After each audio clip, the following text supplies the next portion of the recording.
we're just going to hop right into it because you clicked on this video because you're looking for answers. You clicked on this video because you are going through a breakup, or a friend is going through a breakup, or a family member is going through a breakup, and you're trying to figure out, how do I get through? How do they get through? You probably know that you'll be okay. You know that it won't be the end of the world, but that's not what it feels like. It feels like you have no idea how you're going to walk through. So I created this video because I went through a breakup 2 years ago, as of this video being released and recorded. I went through a breakup 2 years ago that was, I would say, one of the most traumatic breakups of my dating history at 30 something years old. And I documented my journey of healing so that I could show people what that looks like. And I also have tangible tips that you can take away as a result of watching this video to be able to put into your own life so that you can heal and get on to the other side. If you're here, you probably don't know how you're going to pick up all the pieces.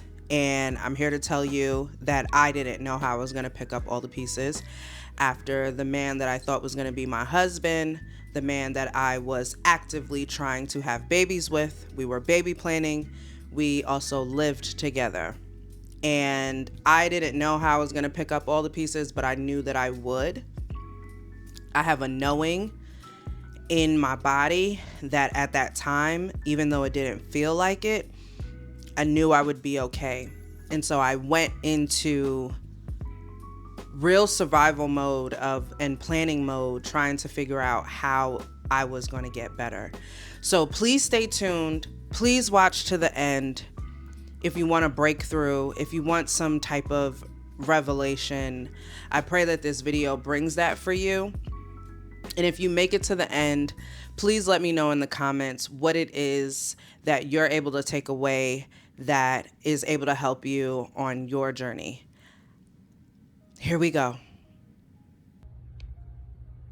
So, I'm hoping that recording this for myself, or whoever it's gonna be for, is gonna heal me.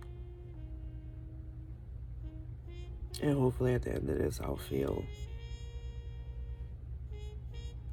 whole again. I'll see the progress that I made, because that's really what it is. You gotta see results, right? So if you document things, you'll see results. And I'm a true believer in documenting, because you never know who you're gonna help. You just never know. It could be for you, it could be for anybody. And when you help yourself, you ultimately can help others. So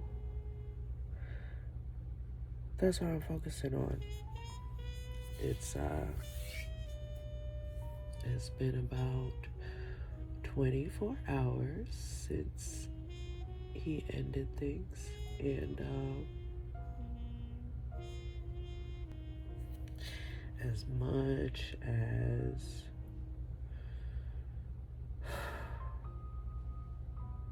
I don't want this to be the right decision, I think it is the right decision, and I want to respect his decision.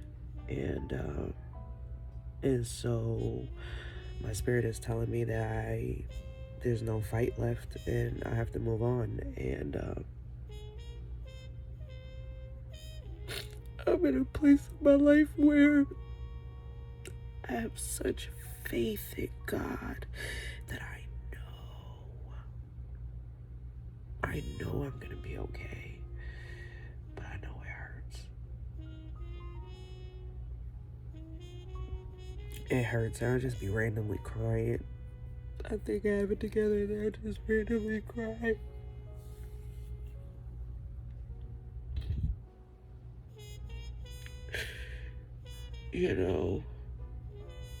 You can go through an experience with somebody and think you know what they were experiencing with you.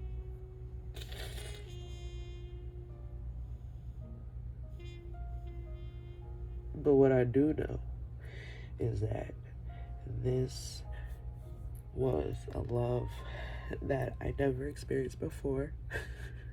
I never thought I would be whole enough to love on this level. I didn't know I was capable of loving this deep. And when you love deep,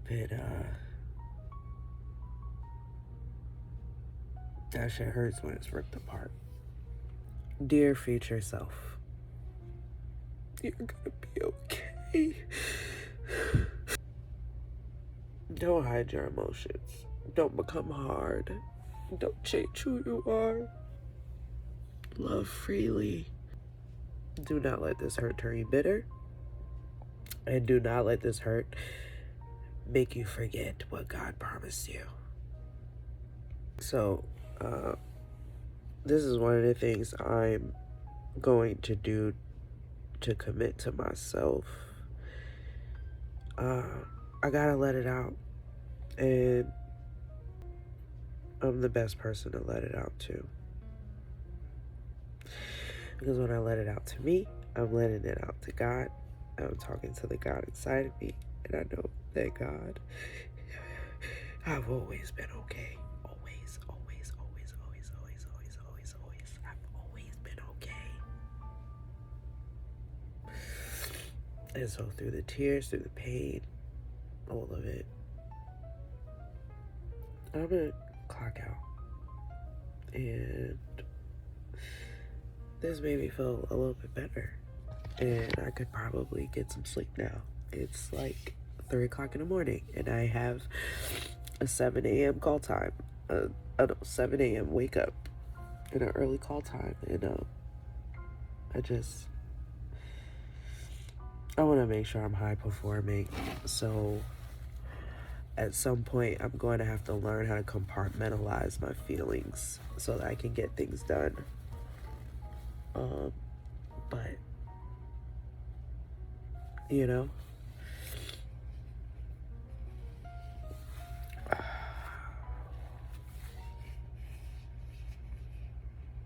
I'm not going to rush the process. It is what it is. You know, it is what it is. And everything's going to work out for my good. Until next time, hopefully tomorrow will be a better day. Now, you've seen a bit of the B-roll and a bit of the backstory and a bit of how I was feeling. And there are days that I do still feel very triggered. There are days that I don't quite understand how somebody could abruptly end a life that I thought was going okay. And it's funny how God works, because you're willing, or I was willing, to put up with just okay when God had better. And even though that better right now is not wrapped in a man, that better is a better quality of life that I am able to live as a result of that relationship ending. I'm not telling you that after you finish this video that everything is going to be peachy keen and everything is going to be great, because it just might not.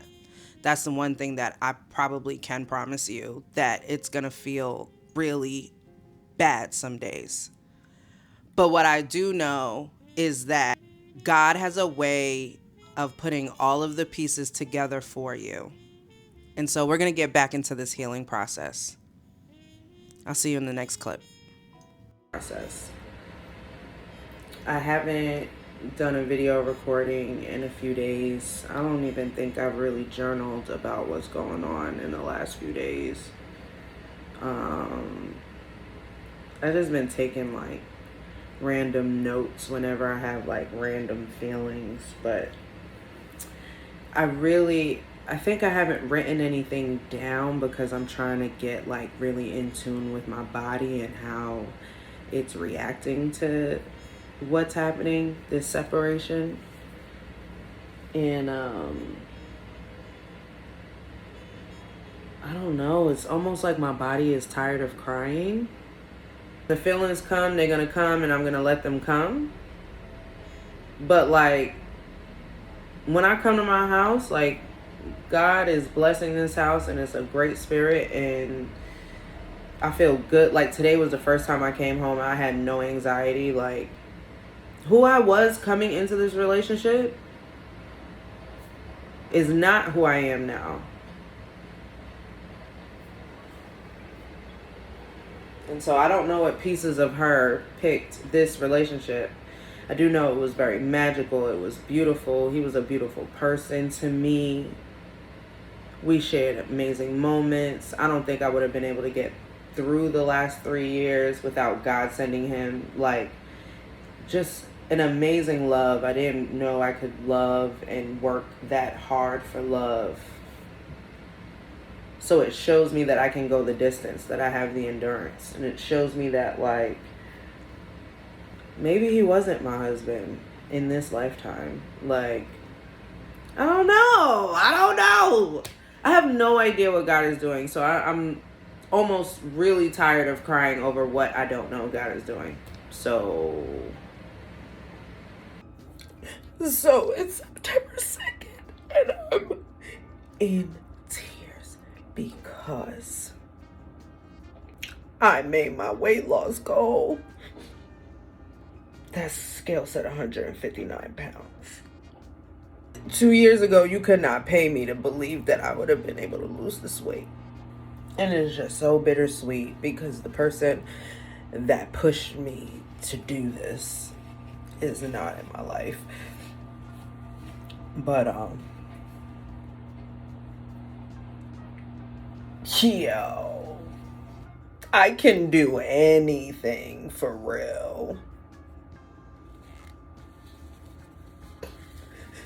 I can do anything I set my mind to. I cannot believe this. I'm proud of you, Tashana. I'm so proud of you. Praise God, yo. Praise God. All right, so step one is you have to feel it. You gotta really stand in this feeling that you have, knowing that this is how I'm feeling. This is what it feels like today. And there will be a time where I will be able to move past this. There's something that I call a supernatural understanding that you have to have when you're feeling so deep in darkness, that it's a faith. It's a faith walk that you have to know that on the other side of this, there is deliverance. God is going to deliver me from this because he's delivered me from X, Y, and Z. Collect the data that tells you that God has delivered you from crazy circumstances, from the small to the big, and use that data when your faith is not working. Use the data to restore your faith. Not just the data from your word or from the Bible, the data from your own life, because that is your own testimony that will then help you move forward. So that's step one. Step two is that you got to face the reality of what's happening. This person, in my case, this person broke up with me. This person did not want me anymore. That's fine. That is the reality of it. And there's no world where I want to fight for someone that has clearly said that they do not want me. So, as hard as that is to grasp, I had to face the reality of that and I had to move forward. So, what is also the reality that I had to face? I chose this person. I chose this person. What version of me chose this person? Write that down.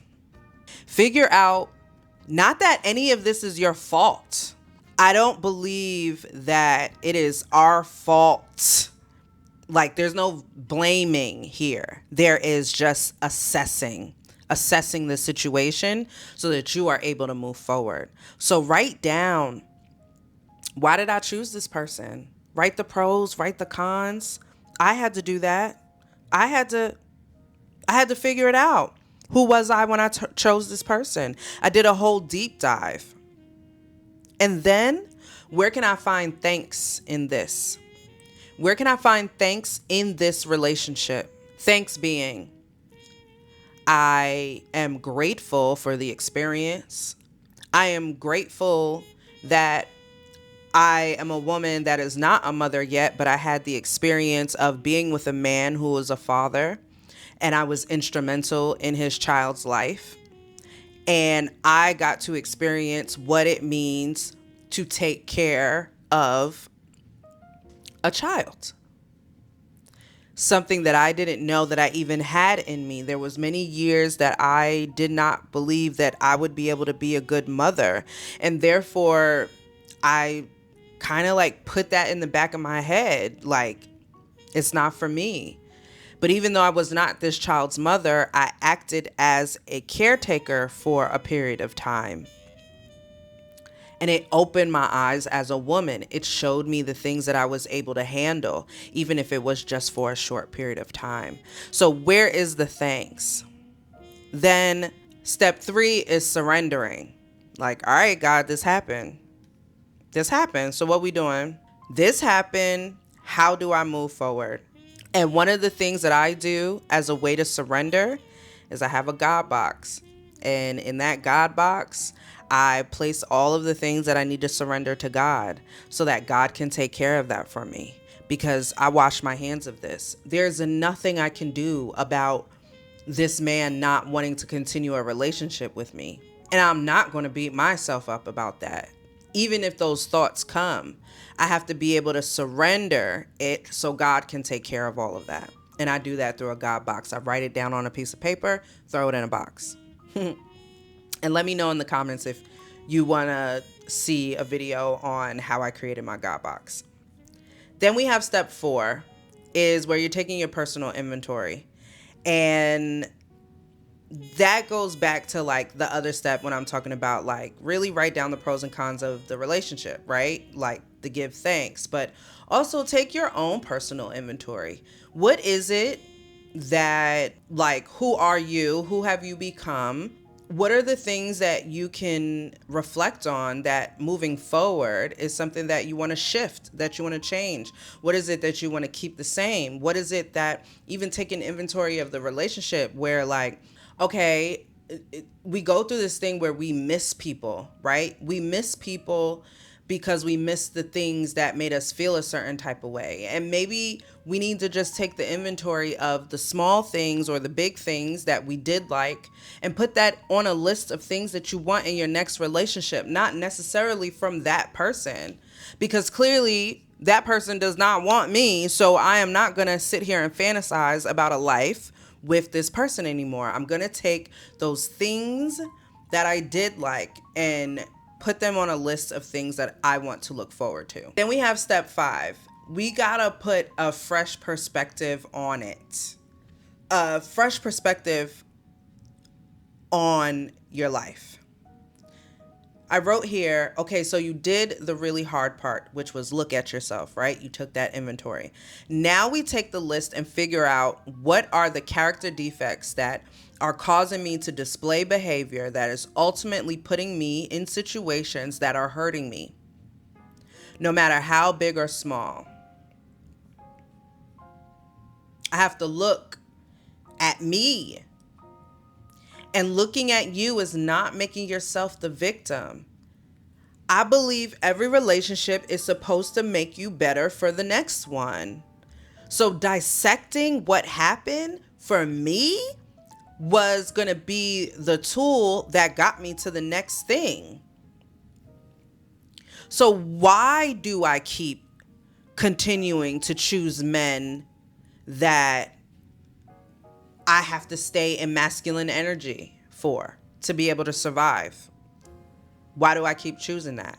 So therefore, for me to go through step 5, I had to go back to my origin story, finding the foundation of why those character defects even existed. I had attachment issues. I attached myself to people that maybe did not serve me fully, but served me in a way because they wanted to be attached to me. So really looking at why am I choosing X, Y, and Z? And all of these steps can be their own video, which is so wild. But really writing down what your origin story is. It's a self-discovery moment. It's a self-discovery moment that will lead to self-transformation, honestly. That won't happen instantly, but it will definitely happen over time. Then we have step 6, which is letting go. And not letting go in a sense where you just keep yourself busy and forget about what happened. Like, all of those steps before, those 5 steps, can get you to a place where you're now letting go of what happened to you. There's no more feeling like the victim. You're acknowledging everything and you're moving forward. Not letting that situation dictate who you are. Not letting it change your heart. If you're someone who loves big, don't stop loving big. Let that go and keep your heart. So the way you let go is you would do an exercise where you write down a list of lies. What are the lies that you are telling yourself? The lies that you're telling yourself about yourself as to why this relationship did not work. And then what you're going to do is you're going to write down everything that cancels that out. And that is what's going to be the list of truths for you. That is how you're going to be able to let it go. Because all those lies you're telling yourself, get it out of here. Throw it out. Throw it away. It doesn't serve you. Go back to the list of truths. And that is what you're going to keep close to your heart. Then we got step 7, which is you're going to find your magic. So the stories that I'm telling about how I made the vision board and I made a list and all of the things, you're building the magic within you. So building the magic to me within you is all about what made you happy as a kid. And I know for any Christians that may be watching this, sometimes people don't like using the word magic, but God is a majestic being, okay? Very mysterious, very, out of this world, literally. And there's something beautiful and magical about our imagination, what God literally gave us to be able to create vision. And I had to go back to my 5-year-old self, my 12-year-old self, my 15-year-old self. What were the things that made me happy? Traveling made me happy. Creating made me happy. Being by myself made me happy as a kid. Being able to just wonder and thought. And so I went back to those things. I created a plan. I put myself in improv classes. I started diversifying the things that I did in my free time. Did dance classes. I'm actually about to put myself in dance classes again when we get to LA. I want to do improv classes again when we get to LA. Challenging myself. Making a list of places that I wanted to travel to. And then ultimately all of those things have then resulted in such a beautiful life. So make a list of, I call them your magic tasks. What are the things that are going to get you back to a place of wonder? We are here to discover amazing things about the world and amazing things about ourselves. And I believe that we were put here to have a heavenly life, even through the hurt and all of the things. And so we have to work for that. We have to work for that piece of heaven. We have to do faith without works. We have to work for that. Making a list of the things that make you happy is working for that. And then you go out and you do. So then we have step 8. You're going to check your frequency. Check that spirit, okay? Check where your spirit is at and where it is, where that energy is being placed. I often spent time alone in prayer and meditation to check my spirit. Where am I at? Where's my heart check? My heart check. How am I feeling today? Am I on a 1 or am I at a 10? Am I at a 5? Am I at a 7? What's triggering me today? A heart check. And you compare and you contrast. And if you don't spend time with yourself, you won't know what your voice sounds like or what you actually feel like when you are okay. You will start taking on other people's feelings and other people's emotions. Then we have step 9, where this can be the hard part. You gotta forgive yourself. You gotta make amends with yourself. Forgive yourself for making these decisions. You're not gonna get anywhere continuing to blame yourself for not being happy. I don't know. You literally have to forgive yourself. And the way you forgive yourself is that you make a gratitude list. What are you grateful for? What are you grateful for from a perspective of you? I'm grateful for my laugh. I'm grateful that I'm able to smile through all of this. I am grateful that I have a big heart and I was able to love. I am grateful for the love that I am going to experience as a result of this relationship. I am grateful for the love that is going to come into my life as a result of this relationship ending. Gratitude, make amends. Then we have step 10, which is starting over. What is your genesis? Your genesis of happy. I was talking about the younger self because what made you happy? Start fresh, start new. You're a new woman, a new person as a result of this relationship and as a result of this relationship ending. So what is going to be, who are you going to become? You're going to be bitter? You're going to be sad? Someone that can't love anymore? I don't know about you, but that's not what I wanted for myself. So I made a happy list. I made a list of all the things that make me happy. Is that dancing? Is that Erykah Badu playlist? Is that great lighting? What is it? Is it showing up in front of the camera? Is it me creating? Make your happy list. Then you have step 11, formation of true self-love. What is self-care for real, y'all? Self-care is not just we doing this little pamper experience. I'm going to get a massage. I'm going to get the things. Girl, how are you taking care of yourself? How are you showing up in the world? Are you just like, because you're not in a relationship, I don't care about what I look like anymore? No. Baby, when I'm single, I look great. When I'm in a relationship, I'm trying to look even better. But like, are you in practice of always showing up as your best self? Physically, mentally, emotionally? You have to be in practice of those things so that when you do get a relationship, you're already in practice. So it's not a facade. It's not something that you have to keep up with. It's something that's a part of who you are.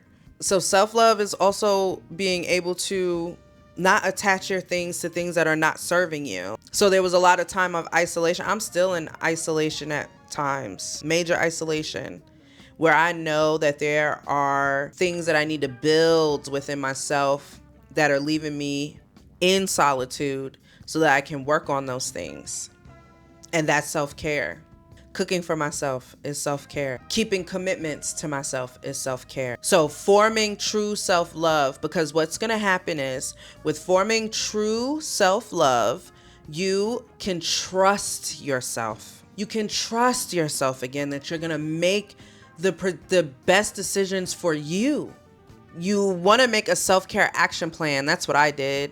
What are the things that I'm always going to make sure that I do for me? That's cooking for me. That's showing up my best self physically, because when you look good, you feel good. That's just what I believe. And my self-care plan included God. It included my word. It included journaling. It included checking in with myself on a consistent daily basis and not just walking through life all willy-nilly, not paying attention to me.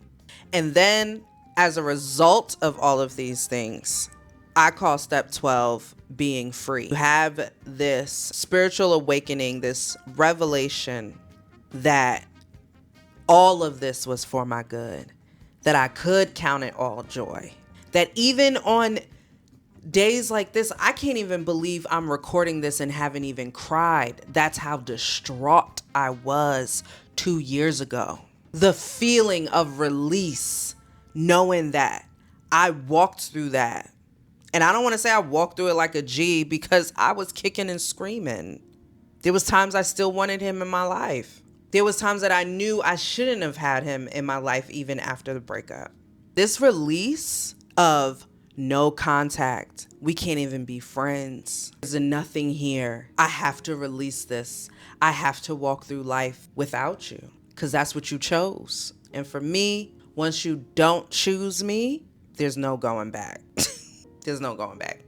So I hope these action steps are helpful. I might have to do like a coaching on this or something, like, because baby, I'm living and I'm thriving, and I want to help other women live and thrive as well after a breakup. How do you love after? You love yourself. How do you love after you have lost something that was so a part of you and your identity, and a love that you thought was going to last forever? You love yourself.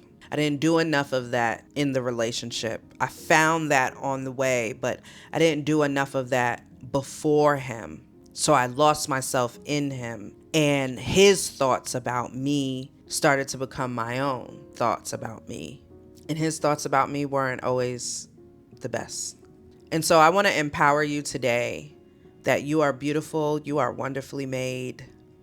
We all have our flaws. We all can show up better.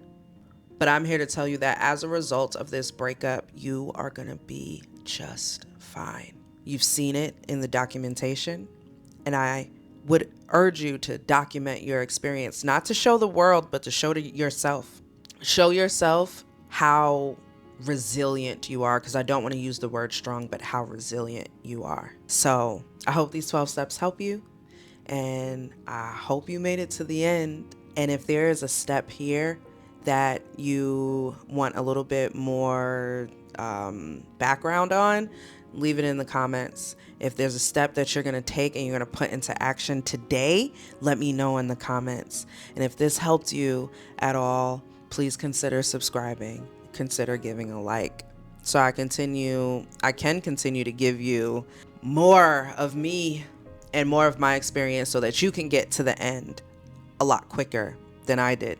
And with that, we're going to end this here. We're going to end this video here. I can't believe I did this. And I did this video without crying in all of my clips that I did 2 years later. Happy single-versary to me, baby. We celebrating being single, because this is where the work is done. This is where the work is done, so that I can have the love that I know God has promised me. That love has to start right in here. And it is, ooh, it feels good on this side, baby. It feels good. We out. She be tripping. She be loving. And I know I'm going to love again. I am going to love after. And so are you. Bye.